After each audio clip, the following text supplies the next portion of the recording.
মুখ্যমন্ত্রী মমতার বিরুদ্ধে মানহানির মামলা করলেন রাজ্যপাল। সম্মানহানি নিয়ে হুঁশিয়ারিও দিয়েছিলেন। নবান্ন থেকে রাজ্যপালকে আক্রমণ করেছিলেন মমতা।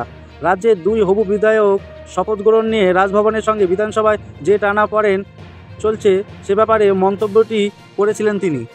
মুখ্যমন্ত্রী মমতার বিরুদ্ধে মঙ্গলবার কলকাতা হাইকোর্টে মানহানির মামলা করেন রাজ্যপাল সিভি আনন্দ বোস। বুধবারই সেই মামলার শুনানি হতে পারে। বিচারপতি কিশারাওয়াল এজলাসের মামলাটি ওঠার কথা। রাজ্যপাল যে এই মামলাটি করেছেন তা আগেই জানা গিয়েছিল রাজভবনের সূত্রে।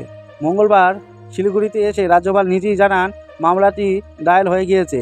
এ ব্যাপারে মুখ্যমন্ত্রীর উদ্দেশ্যে হুঁশিয়ারিও দেন তিনি।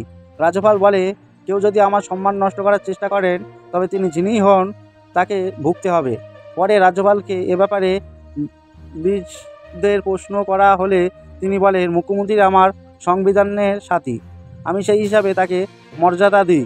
কিন্তু আমার বিরুদ্ধে যে অভিযোগ তোলা হয়েছে তা নিয়ে মানহানির মামলা ডায়াল হয়েছে, বাকিটা আদালত বিচার করবে। সম্প্রতি নবান্নে একটি সরকারি বৈঠক থেকে রাজ্যপালকে আক্রমণ করেছিল মমতা। রাজ্যের দুই হবু বিধায়কের শপথ গ্রহণ নিয়ে রাজভবনের সঙ্গে বিধানসভা ভবনের যে টানাপোড়েন চলছে সে ব্যাপারে মমতা বলেছিলেন, রাজভবনে কেন যেতে হবে, কেন উনি বিধানসভায় আসবেন না, রাজভবনে যা কীর্তিকলা চলছে সেখানে যেতে মেয়েরা ভয় পাচ্ছে বলে তারা অভিযোগ করেছে আমার কাছে। প্রসঙ্গগত সেই দুই হবু বিধায়কের শপথ গ্রহণ নিয়ে টানাপোড়েন চলছে। তাদের একজন মহিলা, তিনি তৃণমূলের সায়ন্তিকা একজন অভিনেত্রীও বটে। মুখ্যমন্ত্রী মমতার ওই মন্তব্যের জবাব আছে রাজভবন থেকে। রাজ্যপাল জানান, তিনি একজন প্রশাসনিক প্রধানের কাছ থেকে এমন এবং রাজভবনের মর্যাদা হানি মন্তব্য শুনবেন বলে আশা করেননি। তারপরেই রাজভবন সূত্রে জানা যায়, রাজ্যপাল মুখ্যমন্ত্রীর বিরুদ্ধে মানহানির মামলা করার পথে হাঁটছেন।